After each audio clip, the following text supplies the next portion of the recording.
What happened at Grenfell Tower in 2017 when 72 people died exposed a catastrophic failing in building standards in England. The high-rise block had cladding that easily caught fire.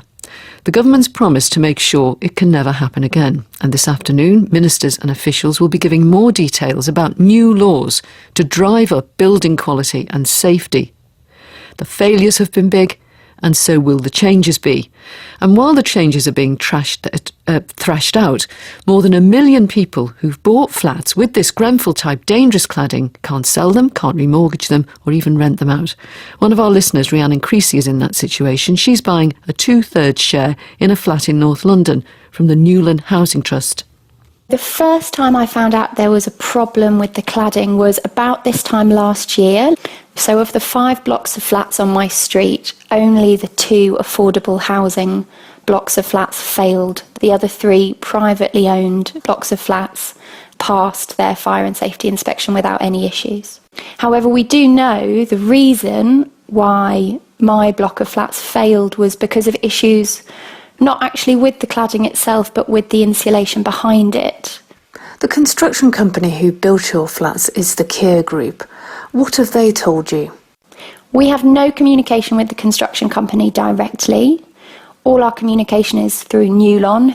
They assure us that they are trying to have open dialogue with Kier, that they write to them, that they're making representations to them.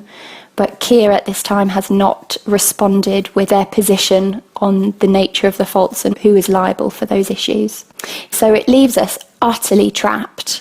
We want to move, me and my partner. We've recently moved in together and we'd like to get a bigger place, maybe think about starting a family. And so we tried to sell the flat earlier this year.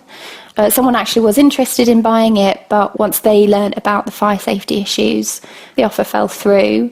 And we know from our own experience in trying to increase my mortgage to staircase, which means to buy out the rest of the flat, so it would no longer be a shared ownership flat, but it would be mine in its entirety. That application to my current lender, Barclays, they rejected it. They gave the flat a £0 valuation and said they would not lend any more on it. And that's because of the failed fire safety inspection. So we can't sell it because no lenders will lend on it. We can't rent it out because I don't own all of it. And as a shared ownership, I can't get consent to let even. We are absolutely stuck here until the issues with the cladding and the fire safety is resolved, which it doesn't look like it will be for at least 2 years, if not more. Do you know how much putting all this right will cost? We have an estimate at the moment that the repairs will cost about £4.7 million for the 2 buildings. So a rough guess is that might be around £50,000 per flat. Who in an affordable housing building has 50k sitting in the bank? So it would be beyond my means, and I imagine the means of most of the people in the building. And we have talked about what would happen in the circumstance that this pushes residents into bankruptcy, which is a realistic possibility for some people if the costs of the repairs are passed on to leaseholders. That was Rhiannon Creasy speaking to our producer Tara Holmes. Well, the Kier Group, who built Rhiannon's flats, told us they're working with Newland Housing Trust. Barclays told us they're working with the government and with the construction industry to try to find a solution. Well, this afternoon, ministers and experts will be taking questions from a committee of MPs about the new legislation to try to tackle poor building standards. No one from the government was available to talk to us, but Sir Bob Neill can. He's the Conservative MP for Bromley and Chislehurst. He's been working on ways to try to protect buyers who are caught up in all this. Sir Bob Neill, welcome to you and yours. It's a huge new piece of legislation that's going through Parliament. It's not going to come into force until 2021. In the meantime, what can people who've bought flats with dangerous cladding do other than just sit it out? Well, I think what they've got to do is to join with all of us who are campaigning to speed up the process. Because you're right, it's good, this new legislation, but that won't help in the short term. And we're in a situation where the government set up 2 funds, one of 200 million and then another one of about £1 billion, supposedly to rectify the problems with ACM and other cladding, but only a tiny percentage has been paid out. About 2% of the money that was set aside has actually been forked out so far. Why is that? The process has become much, much too bureaucratic and long-winded. There are a number of steps that people have to go through. I've got constituents in a similar situation to the lady you were just talking about. They're unable to mortgage and so on, but they have to go through a very complicated process of proving that there's a problem. Everybody knows that there's a problem. Surveys, which they're obliged to stump up the money up front for, filling in quite detailed forms, then go through a legal process, and then a process of getting the department to agree the way the project is to be delivered. All of that is ridiculously complicated. I understand it's public money and the officials in the department say, well, we've got to make sure nobody's ripping the public off. Well, I don't think there are many people going to be doing that in these circumstances. So I think they've over-elaborated the thing.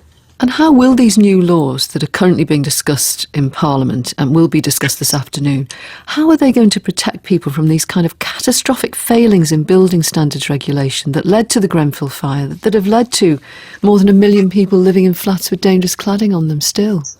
Well, the main thing that it will do, perhaps two really important things, it's a completely new safety regime, which now will be overseen by the Health and Safety Executive. We think of those in terms of workplace safety, but they'll have this responsibility too, and that will apply to all new builds over 18 metres or 6 stories straight away, and then the plan is that existing buildings will be brought in on a phased basis, and that will give the HSE much stronger oversight powers both at the design, the tendering and the construction phase, much stronger than the existing regulators have, and then also when the building is occupied, there will be what's called an accountable person, could be a person or a management company, will have to be appointed, and they will then have the responsibility for ensuring that the fire safety measures are carried out and kept up to date on site.